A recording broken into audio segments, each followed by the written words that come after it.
اگر آپ کے دل کی شریانیں بند ہونا شروع ہو جائیں تو جسم پہلے ہی آپ کو سگنل دینا شروع کر دیتا ہے۔ پہلی علامت سینے میں دباؤ یا درد۔ یہ درد بائیں طرف یا درمیان میں ہوتا ہے، جیسے کوئی بھاری چیز سینے پر رکھ دی ہو۔ چلنے، سیڑھیاں چڑھنے یا ٹینشن لینے سے بڑھ جاتا ہے۔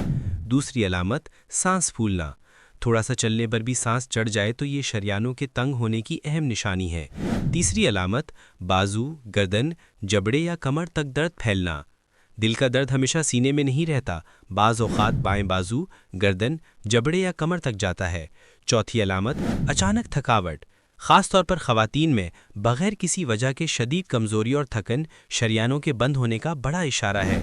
پانچویں علامت دل کی دھڑکن تیز ہونا، ہلکے ہلکے کپکپی کے ساتھ دل کا بے ترتیب چلنا بھی وارننگ سائن ہے۔ چھٹی علامت متلی، پسینہ چکر، پسینہ ٹھنڈا، اچانک چکر آنا یا متلی ہونا، یہ بھی دل کی شریانیں بلاک ہونے کی علامات ہو سکتی ہیں۔ اگر یہ علامت بار بار آ رہی ہیں تو فوراً ڈاکٹر سے رابطہ کریں۔ زندگی بہت قیمتی ہے، علامات کو نظر انداز نہ کریں۔